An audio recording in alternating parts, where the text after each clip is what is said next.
Let's talk about something that shapes every single one of us. An institution so fundamental we barely even notice it's there. The family. We're going to take a closer look and really break it down. And to do that, we have to start with a huge and maybe even a little uncomfortable question. Is the family sacred?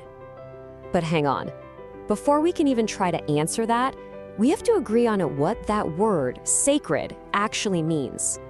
So, if you look at where the word comes from, its original meaning is all about being pure or spotless. In a really strict religious sense, it's something divine, something you just can't touch. And honestly, if we use that super high bar, well, pretty much nothing in our messy human world is going to qualify.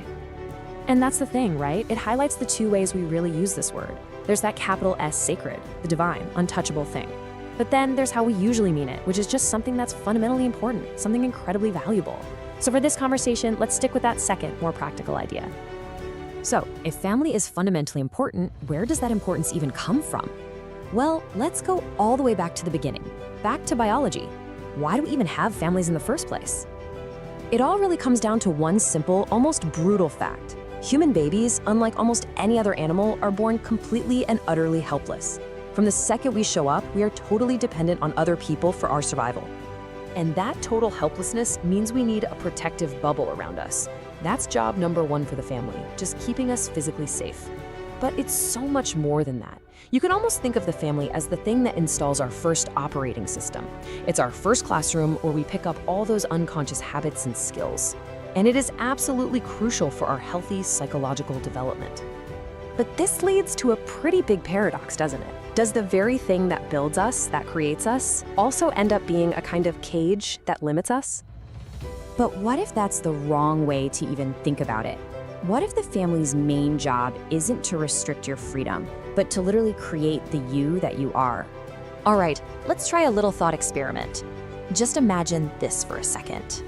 You're born, same day, same hospital, but there's a mix-up at the nursery, and you go home with the family next door. You'd have the exact same DNA, but a completely different family. Now think about that. The person you call me, your sense of humor, what you're scared of, what you believe in, all of it would be totally different. That's how powerful family is in creating who we are. But here's the wild part. The way the family looks, its actual structure, has never been a single fixed thing.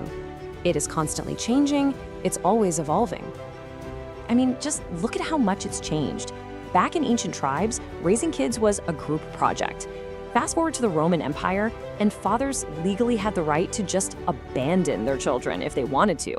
And the idea of the small nuclear family that we tend to think of as normal, that's actually a super recent invention in the grand scheme of things. So even though our modern world kind of pushes us to physically separate, move out, go to college, get a job somewhere else, that deep psychological need for a home base doesn't just disappear. The family still acts as that crucial anchor in our lives, the place where we feel like we belong. Okay, but what about the roles inside the family, like mother and father? Where did those come from? Well, it turns out it's this fascinating mashup of biology and, even more important, culture. So biologically, we can see these general patterns, right? Mothers tend to provide this constant verbal stream to their babies, which is absolutely critical for language and brain development. Fathers, on the other hand, tend to engage more physically, roughhousing, testing limits, basically showing a kid how to deal with the outside world. But, and this is a big but, biology is just the starting point. The most powerful force, by a long shot, is culture. For the most part, we learn how to be a parent by watching our own parents. We just repeat the scripts we were given, the good and the bad, often without even realizing it. Okay, so let's bring it all back to where we started, now that we have all this context. And this gets us to a really powerful final idea. Maybe we've been asking the wrong question the whole time. Maybe this whole conversation isn't about some loaded, abstract word like sacred. Maybe it should be about something way more practical, function. At its heart, the family is a system designed to do a job. So let's reframe the whole debate.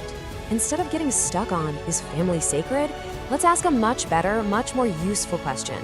How can we make this incredibly important human system as functional, as supportive, and as effective as it can possibly be for the next generation? Now, that's the real question we should be asking.